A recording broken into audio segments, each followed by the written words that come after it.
urbano.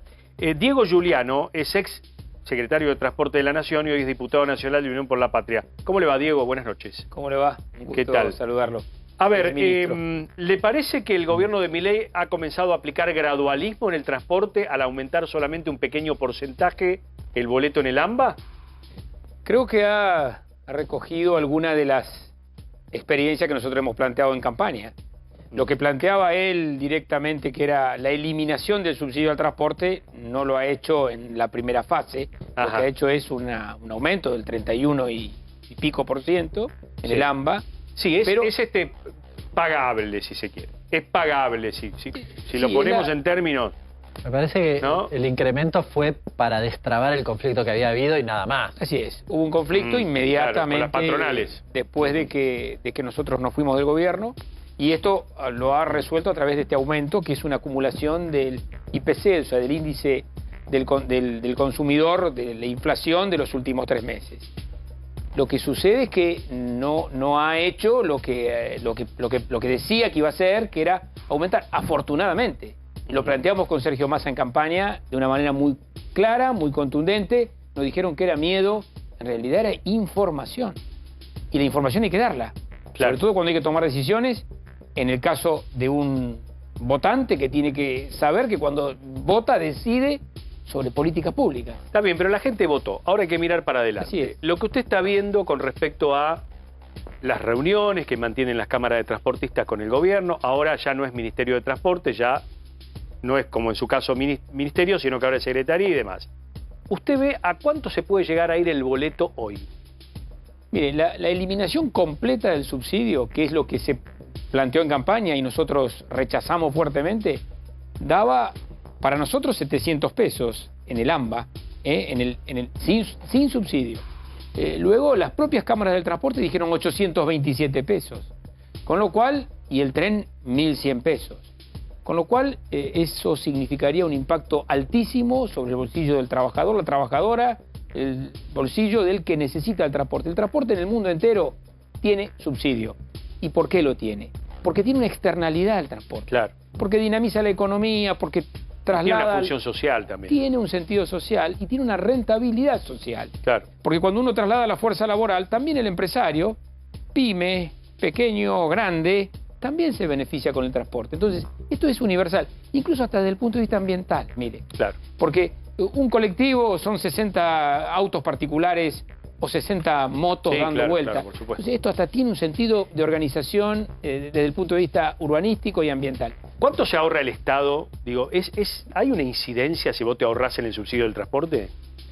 Mire, depende con qué análisis económico usted lleve adelante este proceso. Si usted lo hace con la planilla del Excel o con una visión antigua de la economía, a mi entender, yo creo que estamos hoy dentro de un análisis económico que se ve en todas las políticas públicas, lo vemos en el DNU, lo vemos en la inconstitucionalidad del DNU y lo vemos también en esta ley ómnibus que pretenden. Hay una visión de absoluto mercado, de que entra y sale, y le diría son ideas económicas que están en los museos. Si existen los museos de las ciencias económicas, esas ideas están ahí. Porque establecen una especie de ley de la selva, donde cada uno el más grande, predomina sobre el más pequeño.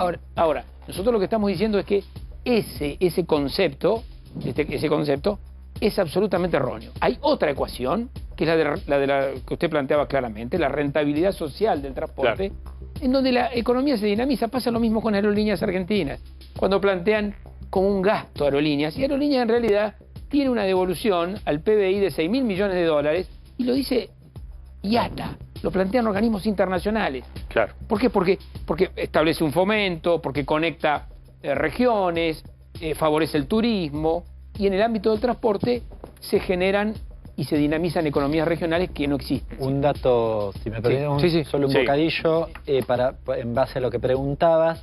Por ejemplo, el costo de las empresas públicas vinculadas a la cuestión de trenes representa el 0,2 del PBI.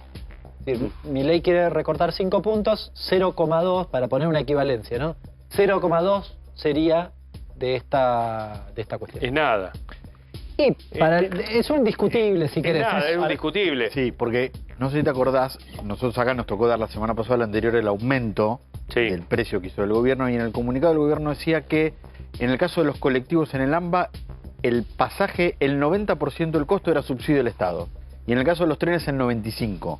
Vos preguntabas qué porcentaje tiene. Claro, es una incidencia grande. Es discutible que es un numerito, pero hay que sopesarlo. Para mí no es la plata en sí. Es decir, ¿qué pierdo si yo saco esta cuestión? Claro, porque aparte, digo, a ver, vos tenés una empleada de casa particular, ¿no? Que gana a lo mejor 80.000, 90.000, 100.000 pesos, 120.000, depende de las horas que trabaje. Si vos le subís el boleto a 800 pesos, prácticamente le van a tener que duplicar el sueldo. Digo, ¿qué patronal va a poder duplicar el sueldo? Estoy hablando de la empleada de casa de familia, donde el empleador es una persona que no tiene las características del empleador tradicional. Pero incluso hay profesionales que viven en distintas zonas del AMBA que prefieren, por una cuestión de costos y de velocidad, venir en trenes que, salvo una línea, el resto tienen todos aire acondicionado y son más cómodos a veces que estar manejando un embotellamiento. También hacíamos el cálculo con este primer aumento.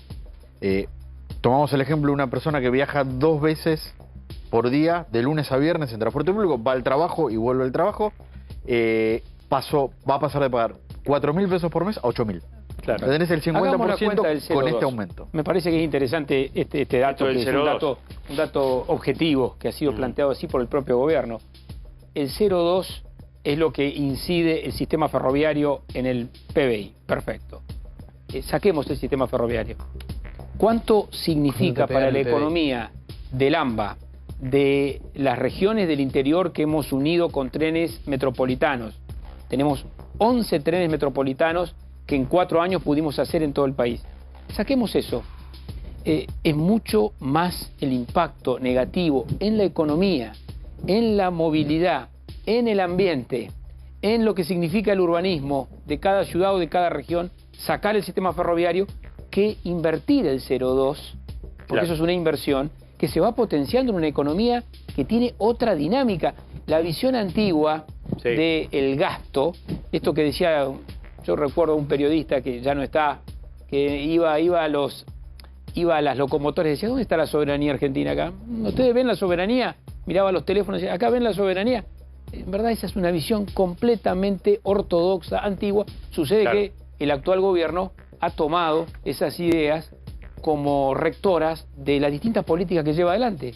Diputado, ahora ya no es ministro de Transporte, ahora es diputado nacional y seguramente está mirando atentamente el DNU y también el paquete de leyes. ¿Le parece que el gobierno tiene voluntad de negociar los puntos de la ley ómnibus? Mire, creo que el gobierno tiene que tener la madurez, a pesar de que tiene un mes, la madurez y la racionalidad de discutirlo. El DNU es un paquete inconstitucional. ¿Por qué? Porque modifica más de 330 normas en la Argentina o directamente las deroga. Y esto no es la práctica de un DNU. Todos dicen, sí, pero el DNU es una herramienta de la Constitución. Pero claro que sí. Ahora, una herramienta para la gestión, la administración puntual, en un momento particular, respecto de una cuestión económica, que no cambiar las bases del Código Civil, cambiar las bases de las relaciones laborales, porque la verdad, eso más que un DNU, es una contrarreforma constitucional. Nosotros tenemos muchas reformas constitucionales y todas han sido complejas, polémicas. La última, la del 94. Ahora, esto es una velada contrarreforma constitucional. Se quiere ir a la Constitución del siglo XIX, todos valoramos la Constitución del siglo XIX y Alberdi y sus ideas. Eso es siglo XIX. Después apareció la idea social, apareció la Constitución del 49, aparecieron otras ideas. Los derechos de segunda generación. Los derechos de tercera generación. Y de tercera generación. Digo, pasó un siglo y medio, digo, Acá hay una especie de obsesión hacia el siglo XIX, una especie de reversión de lo que es las ideas sociales, que la verdad es como si usted, mire, llega a su casa esta noche y quiere abrir la puerta de su casa y le cambiaron la cerradura. Sí, a mí, dice, no, esta ya no es mi casa. Yo le voy a decir una cosa, Juliano, a mí lo que me desvela es lo siguiente. Yo entiendo que hay un 57% de la gente que se cansó de un modo de gestión. Se cansó. Y si me permite la licencia, a lo mejor se cansó de un sector del peronismo, ¿no? Y él legítimamente ha votado esta opción. Ahora, retirar al Estado de la protección, por ejemplo, del consumidor, que tiene una protección constitucional, con un artículo de la Constitución, con una ley como es la 24240, donde el consumidor tiene merece un trato digno y una protección especial del Estado. Digo, retirar al Estado de eso es realmente retroceder 40, 50 años. Yo eso es lo que no entiendo y lo planteo todas las noches acá. Digo, para que la gente entienda, porque ustedes dicen, bueno, Jesse se tira hacia los K. No, yo no me tiro hacia los K. Yo lo que estoy diciendo es esto. Vos no podés retirar al Estado de todo. El Estado tiene que tener una participación. Y el transporte, que es el área que usted manejó, es un ejemplo. Ahora aumentaron los combustibles. ¿Cómo opera ese gasoil caro en el transporte? Es un incidente directo, digamos, tiene una incidencia directa. ¿Por qué? Porque cuando usted hace la fórmula del transporte, el combustible tiene un protagonismo importantísimo. Entonces, usted no puede decir voy a quitar los subsidios, voy a aumentar las tarifas, porque eso es poner en jaque mate al sistema. Pero la Cámara de Transporte, yo aumento el gasoil, yo soy IPF, aumenté el gasoil. ¿Cuánto está el gasoil? ¿800 también? Yo te diría que creo que está un poco más alto. Sí, debe estar casi 900. Bueno, la última que vi era casi 900. ¿Cuánto paga la compañía de colectivos ese gasoil? Paga lo mismo. ¿Paga lo mismo? Paga exactamente lo mismo. ¿O tiene un gasoil subsidiado? No tiene un gasoil subsidiado, lo tuvo en algún momento y tiene un subsidio. Un subsidio que la verdad que tenemos que mejorar y lo hemos planteado con Massa en la campaña varias veces. Porque hay que mejorar, ¿qué cosa? La expansión de la SUBE a toda la Argentina. Nosotros llevamos la SUBE fuera de Buenos Aires, pero no solo la SUBE, los beneficios sociales de la SUBE. La gran repartidora del subsidio tiene que ser la tarjeta SUBE porque va al pasajero, al usuario. Claro. Lo hemos dicho. Hay que nominarla, hay que poner el nombrecito. ¿Se puede hacer eso, Diego, en su expertise en materia de transporte? Porque lo que acá planteamos siempre es, ¿no se puede subsidiar directamente al consumidor, al usuario, y dejar de subsidiar a la empresa? Que es ahí donde se empiezan a meter. Si hoy puede individualizar perfectamente a cada persona con el celular, con la tarjeta SUBE, ¿por qué no se fue hacia un camino de subsidiar al usuario? Es muy claro eso. Llegamos a un punto de avance en la tecnología SUBE que hoy tenemos la posibilidad de eso, de reconocer al sujeto, al usuario, individualizarlo, pero además llevarlo a toda la Argentina. Claro. Porque la SUBE avanzada solamente en Buenos Aires es lo que pasó durante otro gobierno. El gobierno de Macri tenía los beneficios sociales de la SUBE solo en el AMBA. Nosotros lo que hicimos fue trasladarlo a toda la Argentina y llevar al 85% de los usuarios la SUBE. Lo último fue Córdoba, que aceptó la SUBE cuando ya nos estábamos yendo. Y Tucumán, la última ciudad que firmó SUBE. Entonces, esa es la gran herramienta distribuidora del subsidio, porque ahí vamos al bolsillo de la gente. Ahora, ¿y por qué? ¿Cómo le explicamos a los cordobeses que tienen que pagar 400 mangos el pasaje mientras el AMBA paga 70?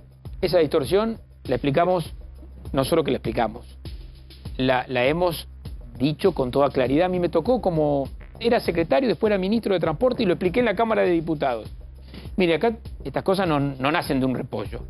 Porque en transporte, mire, hay muchas cosas para analizar, pero no hay un secreto mayor que el que podemos mostrar. O hay tarifa, o hay subsidio, o hay tarifa más subsidio. Digamos, no hay otra cosa que hacer. Claro.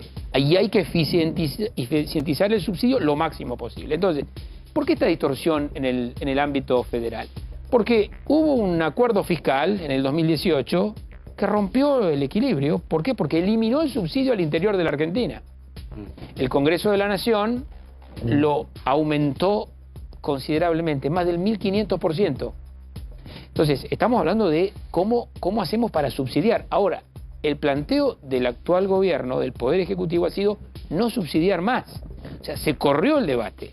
Ya no es cómo equiparamos, que era esto de actualizar los subsidios, llevarla a SUBE, llevarla al bolsillo de la gente en vez de a la intermediación empresaria, sino que la discusión ahora se corrió muchísimo y ahora es sí o no al subsidio. Y creo que lo que el ministro Caputo ha planteado en una de sus primeras intervenciones es que va a trabajar en un gradualismo en materia de subsidios. Mire, creo que ya no es la versión original de pasarle la motosierra al subsidio, porque el impacto... Bueno, pues eso es una buena noticia, si se quiere, dentro de todo, ¿no? Quizá nos hayamos convencido, Bueno, no deja de ser una buena noticia que hagan gradualismo en el transporte. Claramente, a contramano de lo que se había mencionado, yo creo que es una buena noticia. A ver, y además cuando uno pone a buscar qué hay que te ayude en tu vida, no hay mucha cosa, con lo cual aferrate a esto, diría yo. Claro. Ahora, teniendo en cuenta que está la ley ómnibus y si quiere la aprobación o no del DNU en plena negociación y que mañana va a haber una ronda grande de gobernadores con el gobierno, ¿qué le representaría para usted como integrante de Unión por la Patria que algunos gobernadores de ese espacio acompañen al gobierno con estas modificaciones, con esta ley, con este DNU? Porque las conversaciones están. Las conversaciones están y es razonable que estén. Es práctica democrática tener un diálogo. Ojalá ese diálogo se eleve en todos los ámbitos. Ojalá podamos discutir con cada sector involucrado en la ley ómnibus. A ver, acá hay un temor del gobierno de que la ley ómnibus se transforme en un ciclomotor, en una ley, y creo que esto tiene que aceptarlo. Tiene que aceptar que lo que presentó, yo le diría, horada las bases del sistema institucional argentino. Digo, cambia las reglas de juego hasta del derecho laboral.